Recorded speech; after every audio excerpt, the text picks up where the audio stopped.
আল্লাহ বলে হাল্লাকা আলাল ইনসানি হিনুম মিনাদ দাহরি লাম ইয়াকুন শাইআন মাযকুরা।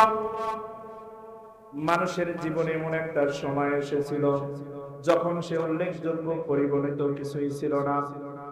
তোমার জীবনে এমন একটা সময় ছিল যখন তোমাকে কেউ চিনত না, কেউ জানতো না। তোমার নাম বললে তোমাকে কেউ চিনত না। তোমার জন্মের পূর্বে যদি তোমার নাম বলা হতো, জন্মের পূর্বে যদি তোমার ব্যাপারে কিছু বলা হতো, তাহলে কিন্তু কেউ বুঝতো না, জানতো না। বলেন ঠিক কিনা? আল্লাহ সুবহানাহু ওয়া তাআলা বলে, বান্দারে আমি তোমাকে এমন ভাবে দুনিয়ার মধ্যে প্রতিষ্ঠিত করলাম, এমন ভাবে দুনিয়ার মধ্যে আমি তোমাকে আনলাম। একটু রহস্য শোনো। আল্লাহ বলে, বান্দা খালাকাল ইনসান, আমি মানুষ সৃষ্টি করলাম। কিভাবে আল্লাহ মানুষ সৃষ্টি করলো? ইন্না খালাকনাকুম মিন তুরাবি সুম্মা মিন নুতফাতি সুম্মা মিন আলাকা। আমি মানুষকে মাটি থেকে সৃষ্টি করলাম, মাটি থেকে সৃষ্টি করলাম। পিতার বীর্য, মায়ের ডিম্বাণু, স্পারোমটোজন, এই দুটাকে মিলে আমি জমাট রক্তে পরিণত করলাম। জমাট রক্তকে আমি জমাট গোষ্ঠে পরিণত করলাম। জমাট গোষ্ঠের মধ্যে আমি কচি কচি রক্ত, কচি কচি হাড় দিয়ে আমি একটা বডি স্ট্রাকচার তৈরি করলাম। বলেন সুবহানাল্লাহ। আর আমি মায়ের পেটের মধ্যে তোমাকে এমন ভাবে তৈরি করলাম যে একটা সুন্দর, একটা সুরক্ষিত জায়গায় রেখে দিলাম। ফি করারিম মাকিন, একটা সুরক্ষিত জায়গায় আমি তোমাকে স্থাপন করলাম। মায়ের পেটের মধ্যে সন্তান যখন থাকে, দুনিয়ার কোন আলো বাতাস প্রবেশ করতে পারে না, দুনিয়ার কোন ঝড় প্রবেশ করতে পারে না, দুনিয়ার কোন জীবাণু প্রবেশ করতে পারে না। আল্লাহ বলে ইন্টেনসিভ কেয়ার ইউনিট। বলেন সুবহানাল্লাহ। ইন্টেনসিভ কেয়ার ইউনিট কাকে বলা হয়? মানুষ যখন একান্ত অসুস্থ হয়ে যায়, তখন মানুষকে আইসিইউ তে ভর্তি করা হয়। এই আইসিইউর মধ্যে মানুষ যখন থাকে, তখন কি করে? দুনিয়ার কোন অক্সিজেন কিসে পায়? দুনিয়ার কোন আলো বাতাস থাকে না। একেবারে একটা থাই গ্লাসের মধ্যে, রুমের মধ্যে একেবারে সুন্দর করে প্যাকেট করে তাকে ইন্টেনসিভ কেয়ার ইউনিটের মধ্যে রেখে দেয়। বলেন সুবহানাল্লাহ। যারা দুনিয়ার জমিনে আরামের ঘুমকে হারাম করে, সবার তৌফিক ছিল এই মুহূর্তে ল্যাপের মধ্যে সুন্দরী স্ত্রী হোক, পরিবার হোক, তাদেরকে নিয়ে ঘুমিয়ে থাকা। বলেন ঠিক কিনা? কিন্তু মানুষগুলো এইগুলো ভাবে নাই, মানুষগুলো এই চিন্তা করে নাই। একমাত্র আল্লাহর গোলামি আর আল্লাহর দাসত্ব, একমাত্র আল্লাহর সন্তুষ্টির জন্য আরামের ঘুমকে হারাম করে দিয়ে তারা মাহফিলের মজলিসে বসতে। বলেন ঠিক কিনা? আল্লাহ বলবে, বান্দারে ইচ্ছা করলে দোকানপাটের মধ্যে ঘুরঘুর করতে ঘুরতে পারতাম, ইচ্ছা করলে তুমি ঘরের মধ্যে কম্বলের ভিতরে সুন্দর করে আরামের ঘুম ঘুমাইতে পারতাম, পরিবারের সাথে সময় কাটাইতে পারতাম, টেলিভিশন দেখে সময় কাটাইতে পারতাম, তুমি গল্প গুজবের মধ্যে সময় কাটাইতে পারতাম। যুবক ভাইরা আমার, তোমরা ক্যারাম বোর্ড খেলে খেলে সময় কাটাইতে পারতাম। কিন্তু যুবকরা এগুলো করে না। যুবকরা মনে করে না ওগো আসমানের মালিক, ওগো জমিনের মালিক, ওগো হায়াতের মালিক, ওগো মৌতের মালিক আল্লাহ। সারা জিন্দেগি ভর নাফরমান করলাম, সারা জিন্দেগি ভর চোখের গুনাহ করলাম, সারা জিন্দেগি ভর হাতের গুনাহ করলাম, সারা জিন্দেগি ভর জিসমের গুনাহ করলাম। গো আল্লাহ, আজকে জামিয়া ওয়াসাতুল আম্বিয়া মাদ্রাসায় মাহফিলের আয়োজন করেছেন, আজকে জামিয়া ওয়াসাতুল আম্বিয়া মাহফিলের আয়োজন করেছেন। ওই জায়গায় বক্তা সাহেব ওয়াজ করে বলেছেন, লা তাকনাতু মির রাহমাতিল্লাহ, মুসলমানদের তোমরা রহমত থেকে নিরাশ হইও না। আল্লাহ সুবহানাহু ওয়া তাআলা বলে, বান্দারে দুনিয়ার জমিনে কি অনেক গুনাহ করে ফেলছো? পাহাড় পরিমাণ গুনাহ করেছো কি? আসমান পরিমাণ গুনাহ করেছো কি? জমিন পরিমাণ গুনাহ করেছো কি? ওরে বান্দা শুনে রাখ, আমি নিজে আল্লাহর কসম করে বলি, বান্দারে যদি চোখের এক ফোঁটা পানি ফেলে তুমি যদি আমি আল্লাহর কাছে ফরিয়াদ করো, তাহলে আমি তোমার জিন্দেগীর সমস্ত গুনাহগুলো মাফ করে দিব। বলেন সুবহানাল্লাহ। দুনিয়ার জমিনে যদি তুমি কারো দরবারে যাও, দুনিয়ার জমিনে যদি তুমি লিডার হও, দুনিয়ার জমিনে যদি বড় ধরনের কোন চাকরিজীবী হও, তাহলে মানুষের ধারে ধারে যাইতে হয়, মানুষের ধারে ধারে ফরমালিটি লাগে। বলেন ঠিক কিনা? দুনিয়ার জমিনে ফরমালিটি লাগে। যদি তুমি প্রধানমন্ত্রীকে খুশি করতে চাও, হাদিয়া লাগে, হাদিয়া। যদি তুমি এমপি সাহেবকে খুশি করতে চাও, তাহলে তার পিছনে পিছনে সময় নষ্ট করতে হয়। বলো ঠিক কিনা? कुछ लेके आओगे तू, कुछ लेके जाओगी, खाली हाथ आओगे तू, खाली हाथ जाओगी। দুনিয়ার জমিনে ফরমালিটি ছাড়া কিছুই হয় না, দুনিয়ার জমিনে মানি ছাড়া কিছুই হয় না। আল্লাহ বলে, বান্দা আমার দরবারে কোনো ফরমালিটি লাগে না, আমার দরবারে কোনো টাকা লাগে না, আমার দরবারে কোনো মানি লাগে না। अल्लाह बोले कुछ ना लेके आओ, सब कुछ लेके जाओ, खाली हाथ आओ, दामन पर की जाओ। बोले सुभान अल्लाह। अल्लाह बोले তুমি আমার কাছে খালি হাতে আসো, তোমার কিচ্ছু লাগবে না রে বান্দা, কিচ্ছু লাগবে না। তুমি একমাত্র আমি আল্লাহকে সন্তুষ্টি করাইবার উদ্দেশ্যে তুমি মাহফিলে হাজির হয়ে তুমি এক ফোঁটা চোখের পানি ছেড়ে দাও। এক ফোঁটা চোখের পানি ছেড়ে দেওয়ার সাথে সাথে আমি তোমার জিন্দেগীর সমস্ত গুনাহ খাতাগুলো মাফ করে দেব। বলেন সুবহানাল্লাহ। আরো জোরে বলেন না সুবহানাল্লাহ। আল্লাহ বলে জান্নাত কেমন হবে রে বান্দা? যাদের গুনাহগুলো আমি মাফ করে দিব সেই জান্নাত কেমন হবে? জান্নাতের মধ্যে কেমন মেহমানদারি হবে? আর সেই জান্নাতের ব্যাপারে তোমরা কেমন আগ্রহ করবা? আল্লাহ সুবহানাহু ওয়া তাআলা স্বয়ং প্রতিযোগিতা করার জন্য বলে, স্বয়ং জান্নাতের জন্য আকাঙ্ক্ষা করার কথা বলে, লোভ করার কথা বলে। সাবিকু ইলা মাগফিরাতিন মির রাব্বিকুম ওয়া জান্নাতিন আরদুহা কাআরদিস সামাই ওয়াল আরদ উইদ্দাত লিল্লাযিনা আমানু বিল্লাহি ওয়া রাসূলিহি। দুনিয়ার জমিনে তোমরা প্রতিযোগিতা করো, তোমরা দুনিয়ার জমিনে প্রতিযোগিতা করো। কিসের প্রতিযোগিতা? তোমরা আল্লাহর জান্নাতের প্রতিযোগিতা করো, তোমরা আল্লাহর মাগফিরাতের প্রতিযোগিতা করো, সেই জান্নাতের প্রতিযোগিতা করো। সেই জান্নাতটা কেমন হবে? আসমান ও জমিনের বিশালতা। বলেন সুবহানাল্লাহ। আরো জোরে বলেন না, জোরে বলেন না। আপনারা যদি আমাকে একটু সহায়তা করেন, কি করেন? সহায়তা করেন, তাহলে ইনশাআল্লাহ মন ভরে ওয়াজ করব। শুনবেন তো ইনশাআল্লাহ? লাশ পর্যন্ত যাবো জান্নাতের যদ্দূর গিয়া থাকে, বিয়া শাদী যা করার দরকার সব করব ইনশাআল্লাহ আজকে এখানে বসে। আল্লাহ বলে, বান্দারে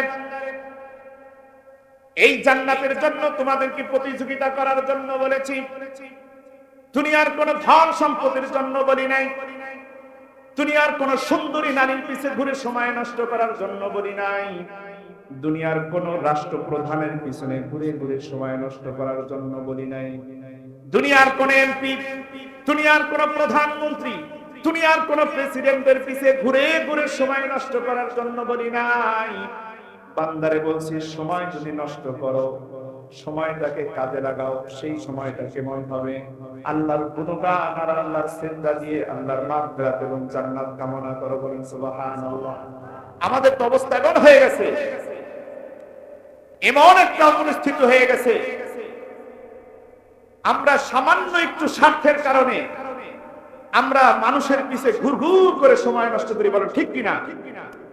এই কারণে রাসূল বলেছে, মুসলমান শুনে রাখো, তোমার সময় বড্ড দামি, তোমার এই মূল্যবান সময়কে তুমি নষ্ট করবে না।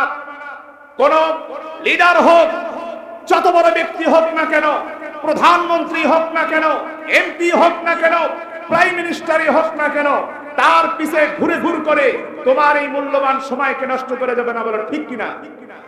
কাল কিয়ামতের দিন যদি আল্লাহ জিজ্ঞাসা করে, বান্দারে তোমার এই মূল্যবান সময় তুমি কিভাবে কাটিয়েছো, তুমি যদি বলো, আল্লাহ তোমার এই সময়কে আমি এমপি সাহেবের পিছনে নষ্ট করেছি, এমপি সাহেব যত চাঁদাবাজি করবে আর ভণ্ডামি করবে রে মুসলমান, সব চাঁদাবাজির পথ আমল তোমার নেক আমলে আসবে, বলো ঠিক কিনা?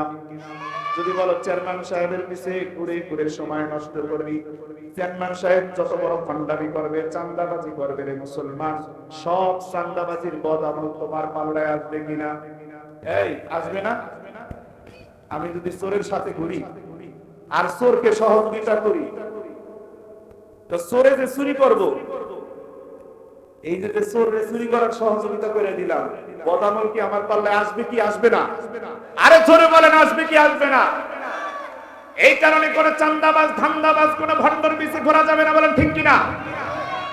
একমাত্র আল্লাহর গোলামি আর দাসত্ব করতে হবে। যতদিন পর্যন্ত আল্লাহ হায়াত রেখেছে, যতদিন পর্যন্ত আল্লাহ এই শরীর দেহ দুনিয়ার জমিনে আল্লাহ বিদ্যমান রাখবে, ততদিন পর্যন্ত হকের পথে থাকবো কি থাকবো না? কে কে থাকবেন হাত তুলে দেখান ইনশাআল্লাহ। তো স্লোগান দেন, নারায়ে তাকবীর, নারায়ে তাকবীর, নারায়ে তাকবীর। আল্লাহ বলে মুসলমান, আল্লাহর জমিনে আল্লাহর দ্বীন কায়েম করতে হবে।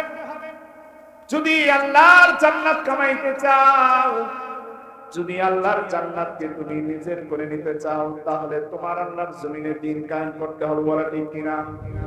আল্লাহর জমিনে আল্লাহর দ্বীন জিন্দা করতে হবে, বলা ঠিক কিনা? আল্লাহর কোরআনের শাসন, আল্লাহর কোরআনের আইন বাস্তবায়ন করতে হবে, ঠিক কিনা? বেজার হইতেছে? কষ্ট পাইতেছেন? আমার পক্ষে আছেন তো আপনারা? দূরে সরবেন না তো? আর যারা আল্লাহর জমিনে দ্বীন কায়েমের পক্ষে থাকবেন, আল্লাহ বলে বান্দা তাদের জন্য জান্নাত আছে, তাদের সেই জান্নাতে আমি তাদেরকে মেহমানদারি করাবো।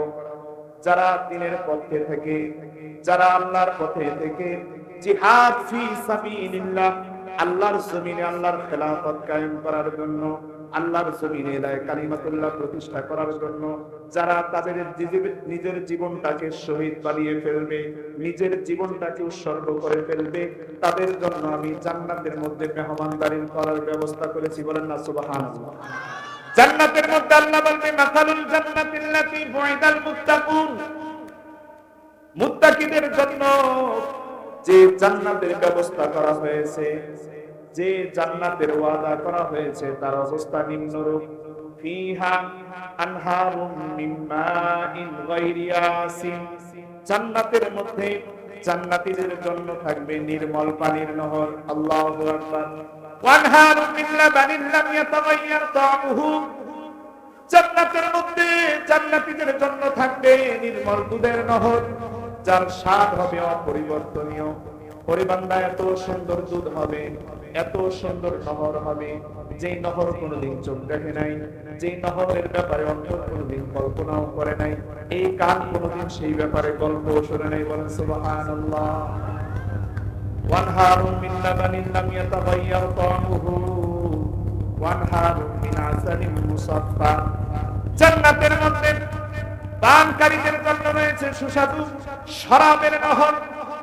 দুনিয়ার জমিনে যারা মদ পান করে নাই, দুনিয়ার জমিনে যারা শরাব পান করে নাই, মদ খাওয়ার তৌফিক ছিল, মদ খাওয়ার সব ব্যবস্থা ছিল, তবু বান্দা মদ পান করে নাই। আল্লাহ বলে বান্দারে, দুনিয়ার জমিনে যেহেতু মদ খাওয়ার তোমার তৌফিক ছিল, তবু খাও নাই, এই কারণে আমি আল্লাহ আজকে জান্নাতে তোমার জন্য মদের নহর বরাদ্দ করে দিলাম, বলে সুবহানাল্লাহ। দুনিয়ার জমিনে যদি মদ খায়, তাহলে মানুষগুলো মাতাল হয়ে যায়, মানুষগুলো পাগলের মতো হয়ে যায়। কিন্তু জান্নাতের মধ্যে আল্লাহ জান্নাতীদের জন্য যে শরাবের ব্যবস্থা করেছিলেন মুসলমান, সেই শরাব খাইলে জান্নাতের মধ্যে মাতাল হবে না, জান্নাতের মধ্যে পাগলের মতো হবে না, জান্নাতের মধ্যে যত খাবে তত ফিলিংস হবে, তত শক্তিশালী হবে, তত মাধুর্যপূর্ণ হবে, বলেন সুবহানাল্লাহ। জান্নাতের মধ্যে মধু থাকবে, কি থাকবে? মধু। আল্লাহ বলে আনহারুম মিন আসালিন মুসাফফা, জান্নাতের মধ্যে আমি পরিশোধিত মধুর নহর রেখে দিয়েছি, বলেন না সুবহানাল্লাহ। যার স্বাদ হবে অপরিবর্তনীয়, স্বাদের মধ্যে কোনো পরিবর্তন হবে না। বান্দা যত খাবে ততই স্বাদ লাগতে থাকবে, বলেন সুবহানাল্লাহ। এই জান্নাতে যেতে হবে না? যাবেন? এই যাবেন এই জান্নাতে? জান্নাতে যাইতে হইলে কঠোর হতে হবে, নমনীয় হতে হবে, ভদ্র হতে হবে। সর্বপ্রথম এই জান্নাতে যাইতে হইলে দেশের অবকাঠামো ঠিক করতে হবে। যদি অবকাঠামো ঠিক হয় তাহলে দেশের নীতি নির্ধারক যারা আছেন তারাও ঠিক হয়ে যাবে, তাহলে সমাজ গুণামুক্ত হয়ে যাবে। বলেন ঠিক কিনা? তখন যুবকেরা আর গুনাহ করবে না। এই কারণে বাদশাহ আব্দুল আজিজ বলেছেন, মুসলমানু तुम्हारा नबी की बात कोई दूसरा नबी आने वाला नहीं है, तुम्हारा नबी पर जो किताब नाजिल हुए हैं उसकी बात कोई दूसरा किताब आने वाला नहीं है। खुदा ने जो चीज हलाल कर दी है वो क़यामत तक हलाल रहेगी, और जो चीज हराम कर दी है वो क़यामत तक हराम रहेगी। मैं अपनी तरफ से कोई बात नहीं कर सकता, जो कर सकता हो वो नबी की पैरवी के साथ कर सकता हो। হে মুসলমান, শুনে রাখো, তোমার নবীর পর আর কোন নবী আসবে না, তোমার নবীর পর আর কোন নবী আসবে না। আখেরি পয়গম্বর বিশ্বনবী মুহাম্মদুর রাসূলুল্লাহ সাল্লাল্লাহু আলাইহি ওয়াসাল্লাম, আর তোমার নবীর উপরে যেই কোরআন নাজিল হয়েছে এরপর আর কোন আসমানি কিতাব এই দুনিয়াতে আসবে না। মনে রাখবা, जो चीज हलाल कर दी है वो क़यामत तक हलाल रहेगी। আল্লাহ যেইভাবে কোরআনের মধ্যে যেটাকে হালাল করেছেন কিয়ামত পর্যন্ত হালাল থাকবে। সে প্রধানমন্ত্রী হোক, সে প্রাইম মিনিস্টার হোক, সে প্রেসিডেন্ট হোক, সেনা প্রধান হোক, ডিসি হোক, এসপি হোক, চেয়ারম্যান হোক, মেম্বার হোক, কারো সাধ্য নাই কোরআনের মধ্যে পরিবর্তন আর পরিবর্তন ঘটানো। বলো ঠিক কিনা? जो चीज हलाल कर दी है वो क़यामत तक हलाल रहेगी। শুনে রাখো, আমার আল্লাহ যেটাকে হালাল বলেছেন, আমার আল্লাহ যেটাকে হালাল বলেছেন কিয়ামত পর্যন্ত হালাল থাকবে। যত বড়ই ব্যক্তি হোক না করো, কারো সাধ্য নাই এই হালালকে হারাম ঘোষণা করা, এর মধ্যে নরমালাইজেশন করা, কারো কোনো সাধ্য নাই। বলো ঠিক কিনা? আর আল্লাহর কোরআনে যেটা হালাল হয়েছে, যেটা হারাম হয়েছে, কিয়ামত পর্যন্ত এটাকে অবধারিত করে রাখা, দৃঢ় ইস্পাত করে রাখার জন্য যতদিন পর্যন্ত লড়াই করতে হয়, প্রয়োজনে আমার স্ত্রীকে বিধবা করব, প্রয়োজন হয় আমার মাকে এতিম সন্তান হারা করব, নিজেও সন্তানকে এতিম করব, তবু আল্লাহর কোরআনের বিরুদ্ধাচরণ করলে তাদেরকে আমরা ছাড় দিব না। বলো ঠিক কিনা? এ জান্নাতি যুবক, জান্নাতের একটা গেটের দিক তাকাইয়া তুমি 10টা বছর কাটিয়ে দিয়েছো, জান্নাতের বাকি নিয়ামতগুলো তুমি কখন দেখবা? সামনে বাড়ো, সামনে বাড়ো। সবে মাত্র একটু জান্নাতের গেটের দিক তাকাইছি আর তুমি ফেরেশতা ধাক্কাধাক্কি শুরু করছো। মিয়া, যদি এটা বাঙালি হয় তাহলে তো কোনো কথা নাই, লাগাই দিব 100। আইসি মাত্র তামসা শুরু করে দিছি। কয় না না, 10 বছর কেটে গেছে এক নজরেই। কয় সামনে যাও, সামনে যাও রে বান্দা, তোমার জন্য অনেক নিয়ামত আছে। এখন সামনে গেছে, সামনে যাইয়া জান্নাতের মধ্যে গেছে, দুইটা দেখে আয় হা। যুবক পোলাপান কক্সবাজার ঘুরতে যেত না, হাজার হাজার টাকা নষ্ট করে, বাপের টাকা চুরি করে ফোন দিয়ে আব্বু আমি কক্সবাজার। আবার কেউ ফ্যান্টাসি কিংডমে টাকা দিয়ে যায় গোসল করে, সুইমিং পুল আছে না, সুইমিং পুল। জান্নাতের মধ্যে যে দেখে জান্নাতিন তাজরি মিন তাহতিহাল আনহার, নহর, সুইমিং পুল। দেখা এত সুন্দর ঝলমলে পানি, একেবারে চাতক পাখির মতো তাকিয়ে আছে। ফেরেশতা বলে, জান্নাতি যুবক, জান্নাতের একটা নহরের দিক তাকাইয়া তুমি 10টা বছর কাটিয়ে দিয়েছো, জান্নাতের বাকি নিয়ামতগুলো তুমি কখন দেখবা? সামনে বাড়ো, সামনে বাড়ো। বলে আল্লাহ গো, এত সুন্দর তোমার জান্নাত। কয় হ্যাঁ। আরো সামনে গেছে, সামনে গিয়া যুবক দেখে একটা বালাখানা, এত সুন্দর একটা বালাখানা। বালাখানার একটা ইট হয় স্বর্ণ, একটা হইছে রূপা, একটা হইছে ইয়াকুত, একটা হইছে জাওহার, একটা হইছে মণিমুক্তা দিয়া এই বালাখানাটা নির্মিত। ওইটা দেখা সে বালাখানার দিক হাত করে তাকায় রয়েছে। এদিক দিয়া জান্নাতি ফেরেশতা ডাক দিতেছে, এ জান্নাতি যুবক, জান্নাতের একটা বালাখানার দিক তাকাইয়া তুমি 10টা বছর কাটিয়ে দিয়েছো, বাকি বালাখানা গুলো কখন দেখবা? সামনে বাড়ো, সামনে বাড়ো। বালাখানা দেখতে দেখতে সামনের দিক যায়, সামনের দিক যায় বিশাল বড় একটা বালাখানার আরেকটা কামরা দেখতে পায়। দেখা দেখে 2 থেকে 3 তলার উপরে একটা রুম। ওই রুমের মধ্যে হুর দেখা হাসি দিছে। কি দিছে? হুর দেখা হাসি দিছে। এমন ভাবে হাসি দিছে তার চোখও পড়ে গেছে হুরের দিক। এখন সে তো দিক তাকায় রইছে। ফেরেশতা বলতেছে, জান্নাতি যুবক রে, তুমি একটা হুরের দিক তাকাইয়া 40টা বছর পার করে দিয়েছো, বাকি নিয়ামত গুলো তুমি কখন দেখবা? আল্লাহ বলেন, এই জান্নাতের মধ্যে তোমাদের জন্য এত বড় বড় নিয়ামত গুলো রেখে দিয়েছে রে বান্দা, যা তুমি কল্পনাও করতে পারবা না, যা তুমি এই অন্তর দিয়া অনুধাবনও করতে পারবা না। হযরত জিবরাইল আলাইহিস সালাতু ওয়াস সালাম জান্নাতে গেছে।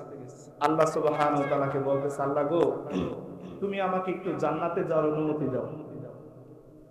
তা আল্লাহ সুবহানাহু ওয়া তাআলা অনুমতি দিয়েছে। জান্নাতের মধ্যে গিয়া সুন্দর ঘুরা ঘুরা দেখতেছে। হঠাৎ করে পুরা জান্নাতটা নূরের তাজাল্লিতে চমকে উঠছে। বলে সুবহানাল্লাহ। জিবরিল বলে, আল্লাহ তোমার নূরের তাজাল্লি চমকে উঠেছে। নূরের তাজাল্লির কারণে আল্লাহ আমি সিলিন্ডার হয়ে গেলাম, সিজদায় পড়ে গেলাম।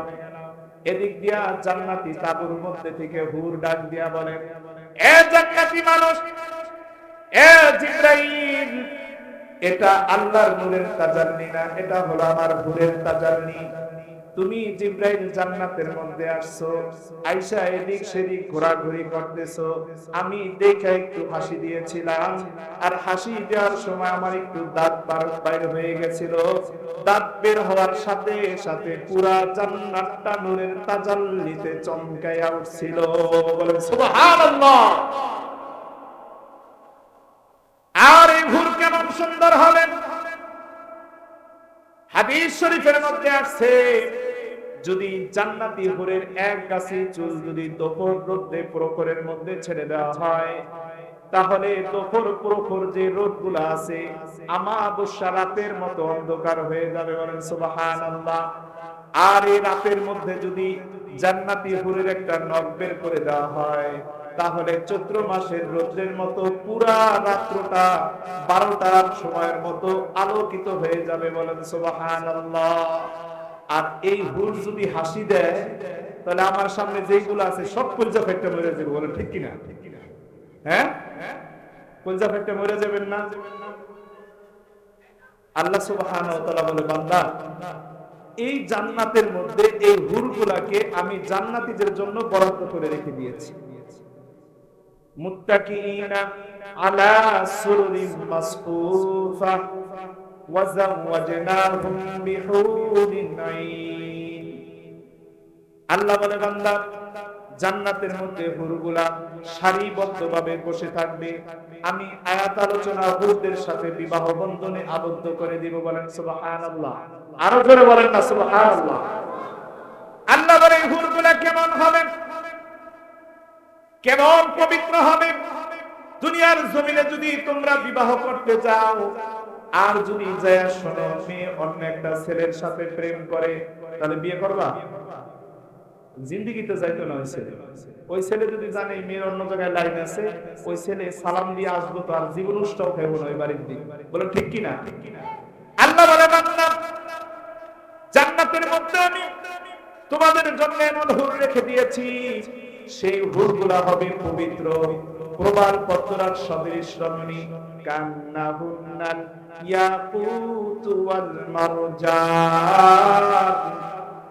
জান্নাতের হুরগুলা কেমন পবিত্র হবে!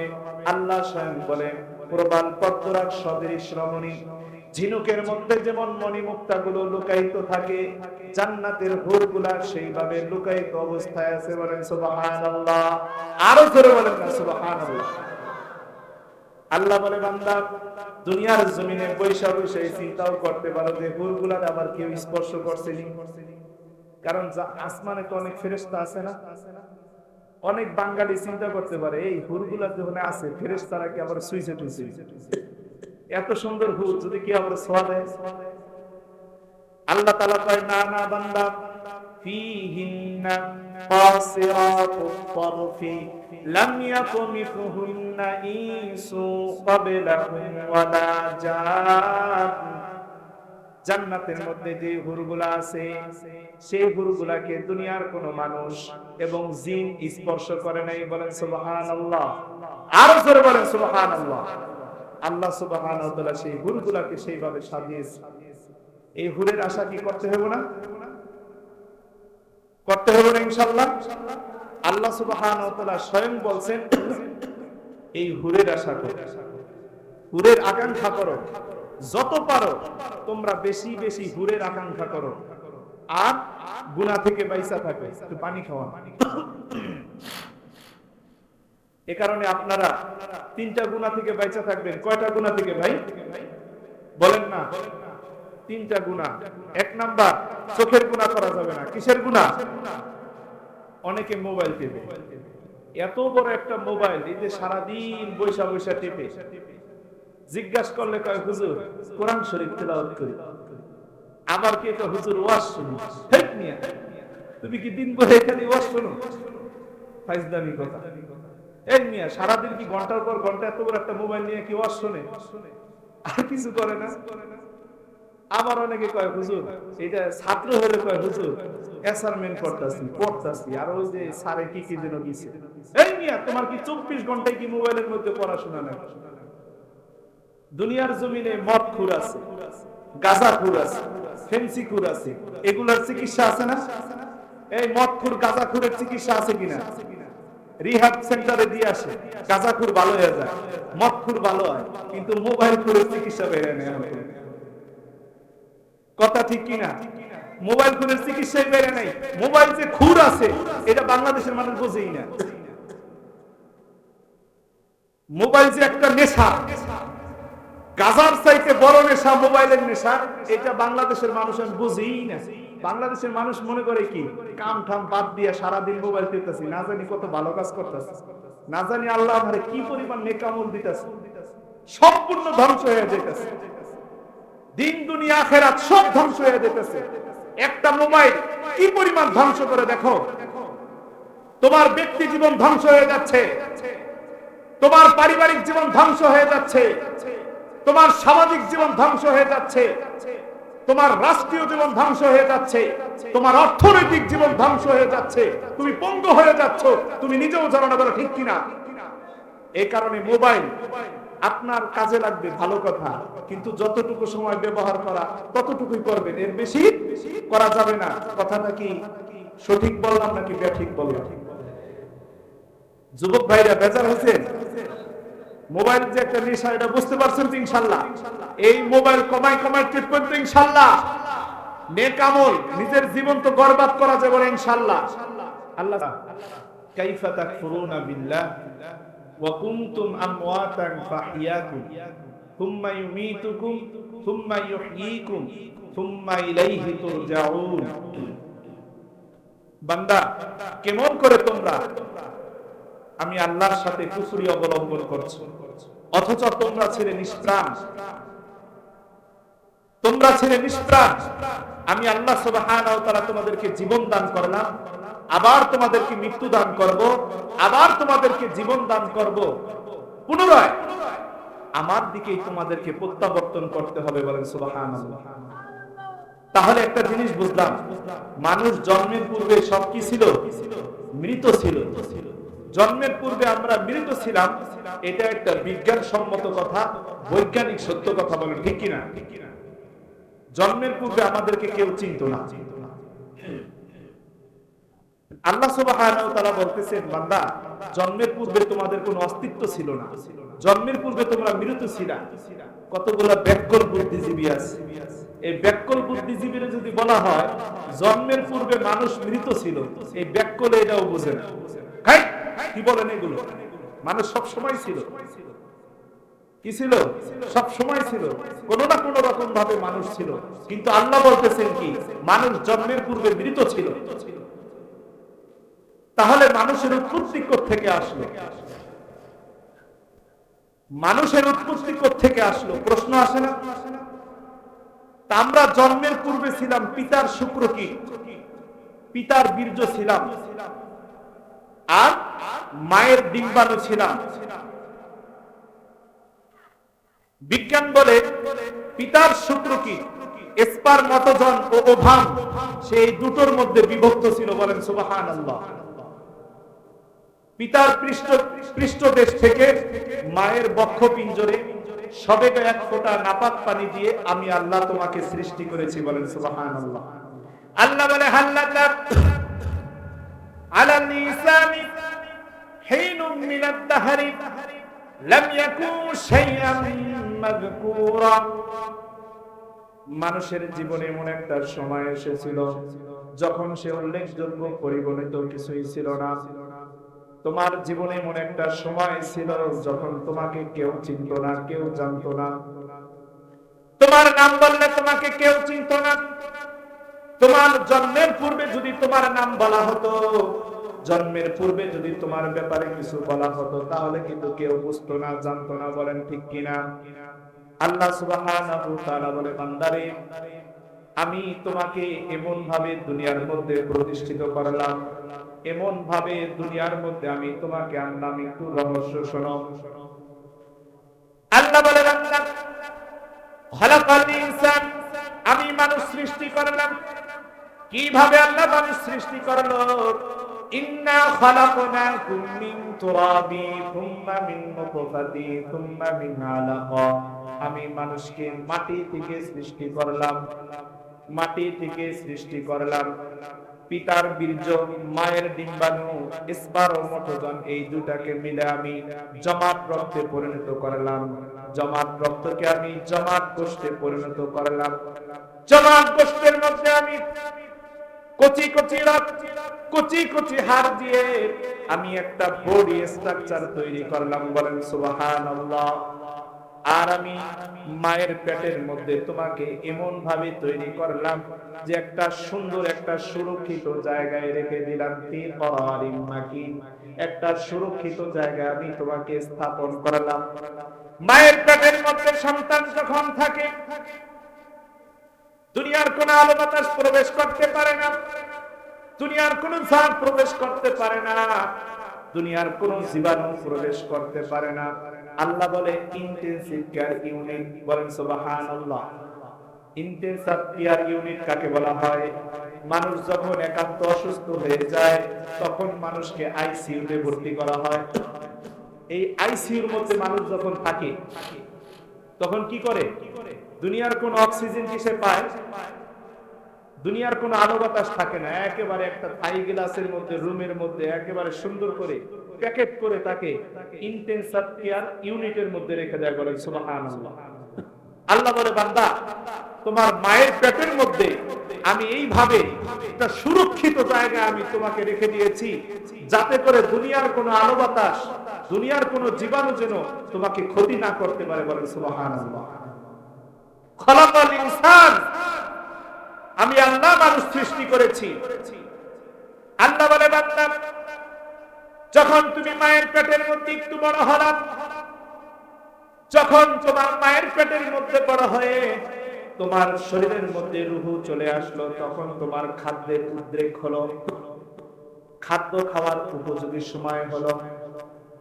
দুনিয়ার কোন প্রধানমন্ত্রী, দুনিয়ার কোন প্রেসিডেন্ট, দুনিয়ার কোন মেডিকেল সায়েন্স, দুনিয়ার কোন বিজ্ঞান কারোর স্বার্থ নাই যে মায়ের পেটের মধ্যে খাবার সরবরাহ করবে। দুনিয়ার কোন ব্যক্তির স্বার্থ নাই যে মায়ের পেটের মধ্যে খাবার সরবরাহ করবে। আল্লাহ বলে, বান্দারে আমি তোমার মায়ের পেটের মধ্যে খাবারের ব্যবস্থা করলাম। বলেন সুবহানাল্লাহ। কিভাবে খাওয়াইলাম? মার মাসিক অসুখের রক্ত বন্ধ করে দিয়ে মার নাভির তারের সাথে সন্তানের নাভির তারটাকে আমি অ্যাডজাস্ট করে দিলাম, একত্র করে দিলাম। আর মায়ের নাভির তার থেকে সন্তানের নাভির তার দিয়ে আস্তে আস্তে করে রক্ত পাস করে আমি তোমাকে তিলে তিলে বড় করে তুললাম। বলেন সুবহানাল্লাহ। বন্নরে বান্দা, তোমার এই মুখটাকে আমি খাবারের জন্য বানিয়েছিলাম, কিন্তু মায়ের পেটের মধ্যে তোমার এই মুখ দিয়ে আমি খাবার সরবরাহ করি নাই। কারণ হলো এই পবিত্র মুখখানাকে আমি আল্লাহ পবিত্র করে রেখে দিয়েছি। কারণ তোমাকে যদি এই নাপাক রক্ত এই মুখ দিয়ে দিতাম তাহলে তোমার মুখটা নাপাক হয়ে যাইতো। আমি তোমার মুখটাকে পবিত্র করে রেখে দিয়েছি। কারণ হলো দুনিয়ার জমিনে গিয়ে তুমি আমি আল্লাহর পবিত্র নামের জিকির করবা। বলেন সুবহানাল্লাহ। আল্লাহ এই পবিত্র মুখখানাকে অপবিত্র করেন নাই। কয় বান্দারে, মায়ের পেটের মধ্যে যখন বড় হয়ে গেল, মায়ের পেটের মধ্যে যখন তুমি বড় হয়ে গেলা, আমি আল্লাহ সুবহানাহু ওয়া তাআলা তোমাকে থুম্মা নুখরিজুকুম তিফলা, শিশু রূপে বের করে নিয়ে আসলাম, আস্তে করে বের করে নিয়ে আসলাম। বলেন সুবহানাল্লাহ। কত সুন্দর করে আল্লাহ সুবহানাহু ওয়া তাআলা মার পেট থেকে সন্তান বের করে নিয়ে আসে। আল্লাহ বলে বান্দারে, যখন তুমি দুনিয়ার জমিনে চলে আসলাম, দুনিয়ার জমিনে আসার পর তোমার কোনো ভাষা ছিল না, তুমি শুধু ওয়া ওয়া করতে পারতে, তুমি কোনো ইংলিশ বলতে পারতা না, বাংলাও বলতে পারতা না, তুমি কোন রকম হিন্দি উর্দু কোনো ভাষা জানতা না, তোমার শুধু ট্যা ট্যা করে কান্না করতা। বলে ঠিক কিনা? পেশাব করে তুমি পেশাবের মধ্যে গড়াগড়ি করতাম, বাথরুম করে বাথরুমের মধ্যে গড়াগড়ি করতাম, তুমি কিছুই বলতে পারতা না, শুধু ওয়া ওয়া করে কান্না করতাম। আল্লাহ বলে বান্দারে, আমি আল্লাহ সুবহানাহু ওয়া তাআলা তোমাকে কত ভালোবাসি দেখো। তোমার সেই ওয়া ওয়া করে কান্নাটা আমি তোমার মায়ের হাড়ের সাথে অ্যাডজাস্ট করে দিলাম। যখন তুমি কান্না করো তখনই তার হাতটা রিংটনের মতো বেজে ওঠে। মা বুঝে যায় হয়তো সন্তানের ক্ষুধা লেগেছে। আবার যদি সন্তান কান্না করে, মা বার বলে হয়তো আমার সন্তান বাথরুম করে দিয়েছে, পেশাব করে দিয়েছে। বলেন ঠিক কিনা? মা চুলার পারে রান্না করে। কোথায় রান্না করে? চুলার পারে রান্না করে। কিন্তু সন্তান ঘরের মধ্যে মা মা করে কান্না করে দিয়েছে।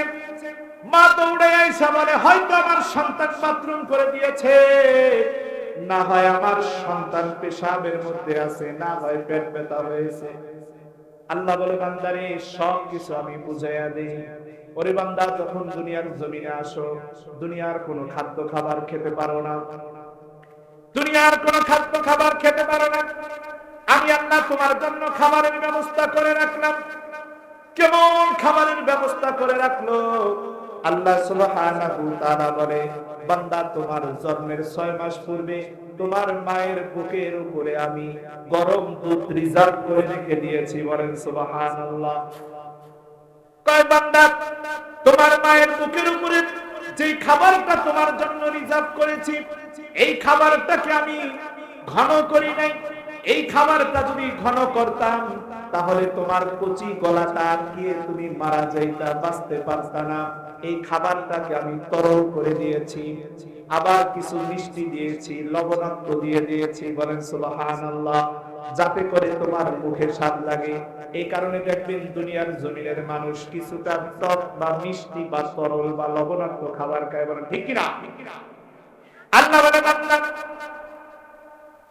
আর তোমার মায়ের মুখের উপরে স্তনটা আমি একটা ফুটো দিতে পারতাম, একটা ফুটো দেই নাই। কারণ হলো যদি একটা ফুটো দেই আর যদি তুমি চোষণ দাও তাহলে অনেকগুলো দুধ বের হয়ে তোমার কচি গলাটা আটকিয়ে তুমি মরে যেতে পারো। এই কারণে আমি তোমার মায়ের বুকের উপর দুধের কোঠাটায় আমি 32টা ফুটো দিয়ে দিলাম। আর 32টা ফুটোতে আমি তুমি আস্তে আস্তে করে চোষণ দাও, তখন আমি আল্লাহ আস্তে আস্তে করে দুধ বার করে দিয়ে তোমাকে আমি তিলে তিলে বড় করে তুলেছি। আল্লাহু আকবার। আল্লাহ বলে বান্দারে, ওয়ালাকাদ খালাকনাল ইনসানা মিন সুলালাতিন মিন তিন। বান্দারে আমি তোমাকে কত সুন্দর করে মাটি দিয়া তৈরি করেছি। সর্বপ্রথম আমি বীর্যটাকে একত্র করলাম, বীর্যটাকে একত্র করে আমি জমাট রক্তে পরিণত করলাম, জমাট রক্তকে জমাট গোশতে পরিণত করলাম, জমাট গোশতকে কচি কচি হাড় দিয়ে আমি হাড্ডি বানাইলাম। এই হাড্ডির মধ্যে আমি আল্লাহ মজ্জা দিলাম, এই হাড্ডির উপরে সুন্দর করে গোশত দিলাম, গোশত দিয়ে সুন্দর করে চামড়ার ছাউনি দিয়ে আমি আল্লাহ কত নিখুঁত করে তোমারে বানাইলাম। বলেন সুবহানাল্লাহ। আল্লাহ বলে ফাকাসাউনাল ইযামা লাহমা। আরে বান্দা, তোকে আমি কত সুন্দর করে বানাইলাম, তুই একটু নজর কইরা দেখ তোর শরীরের দিক, তোর চেহারাখানা তুই একটু আয়নাটা দেখ, তোর বডি স্ট্রাকচারটা একটু আয়নাটা দেখ রে বান্দা। কত সুন্দর করে চোখগুলো বানাইছি, কত সুন্দর করে চেহারাখানা বানাইছি, কত সুন্দর করে হাত বানাইছি, কত সুন্দর করে পা বানাইছি, তারপরেও তুমি আমার নাফরমানি করো। আরে বান্দা শোন, এত নিয়ামত দেওয়ার পরেও তুমি যে আমার নাফরমানি করো, আমি আল্লাহ যদি চাইতাম তাহলে তোমার মায়ের পেটের মধ্যেই আমি সেই রক্তপিণ্ডকে ভস্ম করে দিতাম, ধ্বংস করে দিতাম, তুমি দুনিয়ার জমিনের আলো বাতাস দেখতে পাইতা না। আল্লাহ বলে বান্দা, আমি কিন্তু তা করি নাই। দুনিয়ার জমিনে আমি সব কিছুর ব্যবস্থা করে দিলাম, দুনিয়ার জমিনে যাতে তুমি সুন্দর করে দেখতে পারো, দুনিয়ার জমিনে যেন সুন্দর করে হাঁটতে পারো, দুনিয়ার জমিনে যেন সুন্দর করে ব্যবস্থাপনা করতে পারো, সব ব্যবস্থাগুলো আমি করে দিলাম। কে করে দিল? আল্লাহ করে দিল। আর যখন সন্তান জন্মগ্রহণ করে তখন মা কত কষ্ট করে, কি মা কষ্ট করে না? আল্লাহ বলেন আল্লাহ ووصينا الإنسان بوالديه إحسانا حملته أمه وهنا على وهن وفصاله في عامين أن اشكر لي ولوالديك। আল্লাহ বলে বান্দারে, আমি আদেশ করলাম তোমরা তোমাদের পিতা মাতার সাথে সদাচরণ করো। কি আচরণ করো? সদাচরণ করো, পিতা মাতার আনুগত্য করো। আনিশকুরনি ওয়ালিওয়ালিদাই, আমি আল্লাহর পর যদি কারো গোলামি করতে হয়, আমি আল্লাহর পর যদি কারো দাসত্ব করতে হয়, একমাত্র পিতা মাতার আনুগত্য করার দাসত্ব করা। ঠিক কিনা?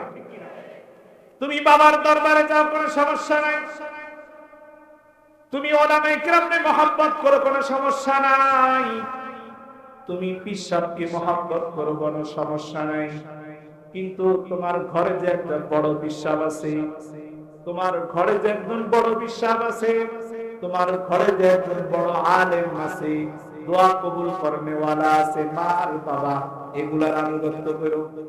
এগুলার কি করো?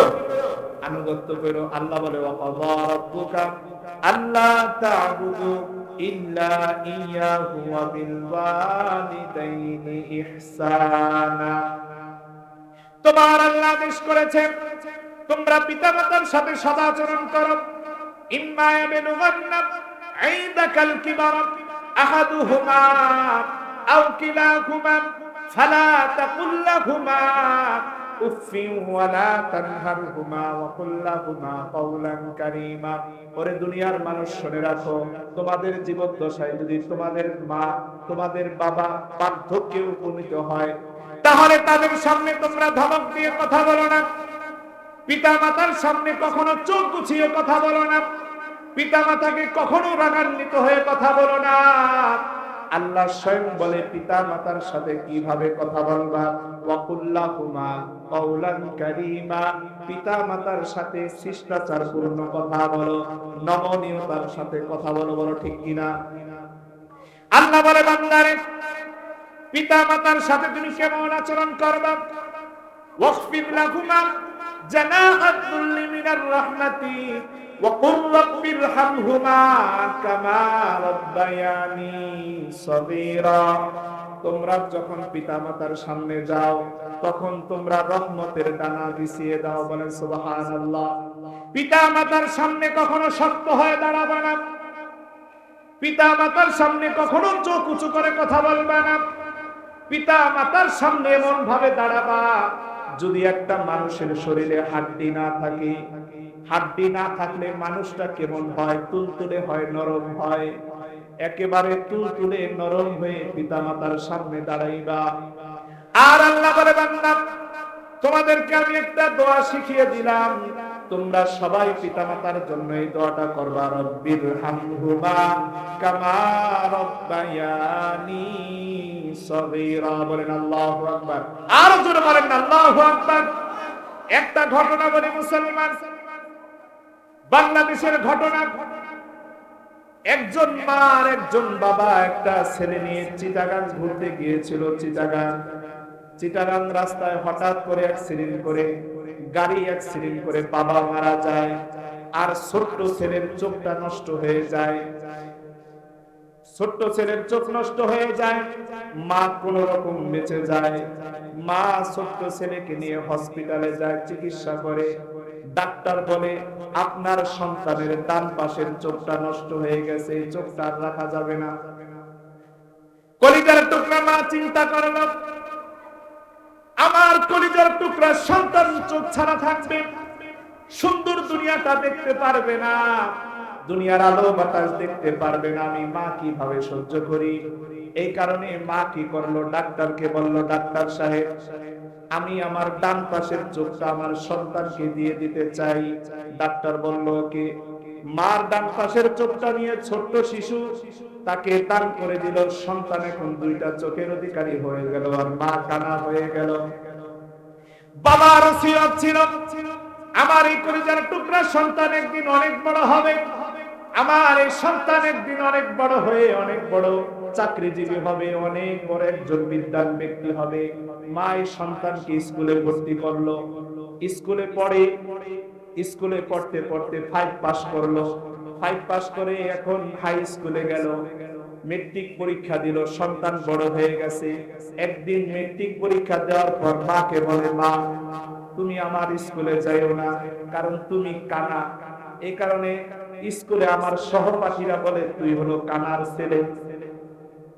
মা এই কথাটা শুনে বুকে বড্ড ব্যথা পায়, তবু মা হাল ছাড়ে না। সন্তান যখন কলেজে যায়, একদিন মা সত্যি সত্যি গেছে, যাওয়ার পর ছেলে তো বড় হয়ে গেছে, বন্ধুদেরকে পরিচয় দেয়, সে হলো আমার কাজের লোক, কানা। মানুষের বাড়িতে কাজ করে আর আমাদের বাড়ির কাজের লোক। মা যখন এই কথা শুনলো, তবু কষ্ট পায় না, তবু সন্তানের জন্য কষ্ট পায় না। মা বুকের মধ্যে আশা নিয়া, বুকের মধ্যে ব্যথা নিয়া কলেজ থেকে বের হয়ে যায়। কলেজের পড়াশোনা যখন শেষ হয়ে যায়, ঢাকা ইউনিভার্সিটিতে চান্স পায়। ঢাকা ইউনিভার্সিটি থেকে বিশাল পিএইচডি করে। বিশাল পিএইচডি করার পর বিশাল একটা চাকরি পায়। বড় লোকের একটা মেয়ে বিবাহ করে।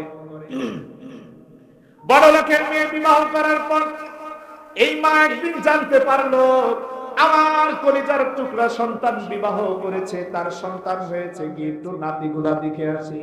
নাতিগুলা দেখার জন্য যায়, কিন্তু তখন সে তার স্ত্রীর কাছে পরিচয় দেয়, একটা ভিক্ষুক এসেছে। বলেন না নাউজুবিল্লাহ। আর সন্তানগুলাকে বলে, ভয় পাইও না।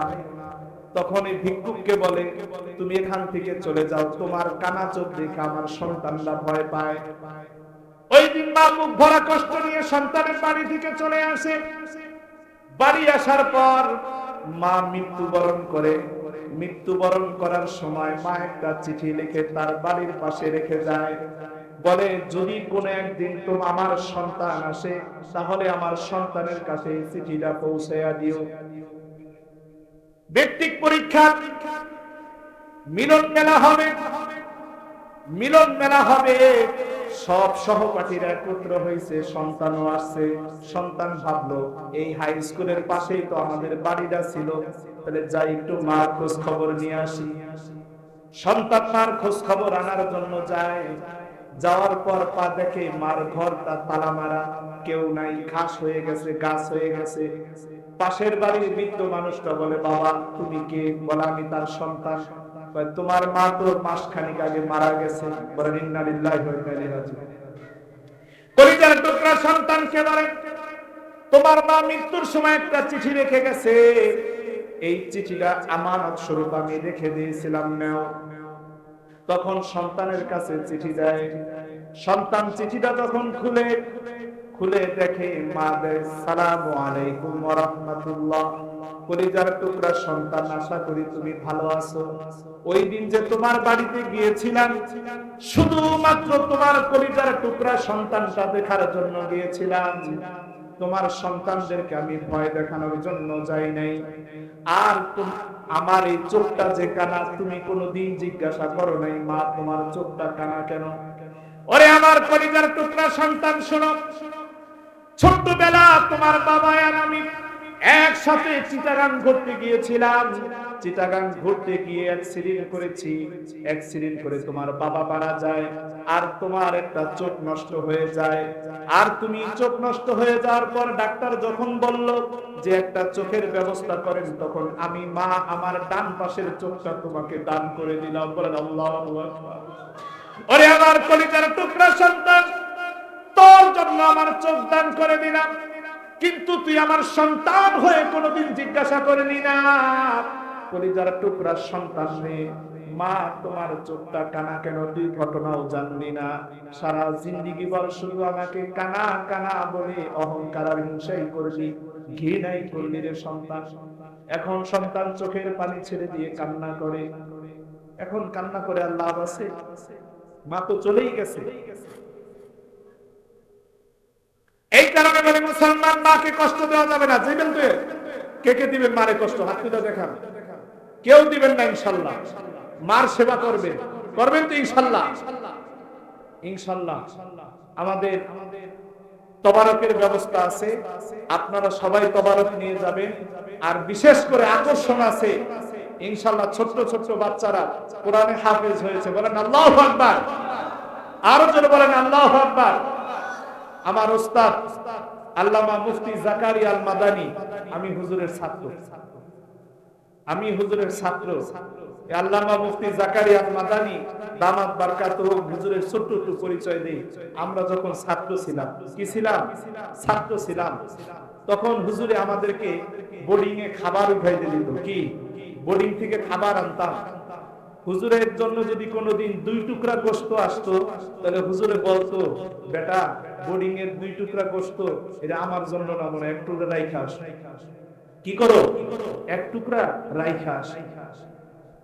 এমন ইনসাফওয়ালা ছিল, এমন ইনসাফওয়ালা ছিল।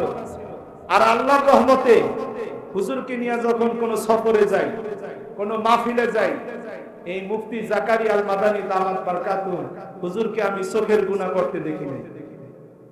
আমি আজকে 14 বছর হয়েছে তার ছাত্র। আমি যতবার রাস্তা দিয়া সফর করে, হুজুরে মুখটারে ডাইকা রাখে, চোখটারে ডাইকা রাখে, কয় বেটা চোখের গুনাহ করা যাবে না, চোখের গুনাহ মহাপাপ। এই কারণে দেখবেন হুজুরে রুমাইল ব্যবহার করে, সবসময় একটা রুমাইল রাখে। এই রুমাইলটা এভাবে দিয়া রাখে, মাঝে মাঝে পাগড়ি দিয়া মুখ ঢেকে রাখে। বলতো বেটা কখনো চোখের গুনাহ করবা না, আর কখনো জবানের গুনাহ করবা না। কারণ চোখ যদি হেফাজত থাকে, জিন্দেগিটা হেফাজত থাকে। কারণ ঘরের তো দরজা থাকে, তাই না? এই ঘরের দরজা থাকেনি, দরজা খোলা থাকলে ময়লা পড়ে না। আর মানুষের দেহের চোখ, জানালা দরজা কোনটা? চোখ। মানুষের দেহের জানালা কোনটা? চোখ।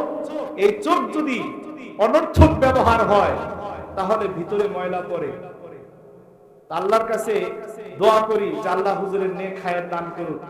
হুজুরের প্রথম ছিলেন মারকাজুল হুদা আল ইসলামী বাংলাদেশের মহাপরিচালক। হাজার হাজার ছাত্র ছিল। তো হুজুরের উস্তাদ আল্লামা মুফতি শফি রহমাতুল্লাহি আলাইহি, আল্লামা জুনায়েদ বাবুনগরী রহমাতুল্লাহি আলাইহি বাংলাদেশের কিংবদন্তি আলেম ছিলেন। বর্তমান জীবিত আছে একজন আল্লামা মাহমুদুল হাসান সাহেব দামাত বারকাতুহু। হুজুর অত্যন্ত স্নেহ করে, অত্যন্ত মহব্বত করে।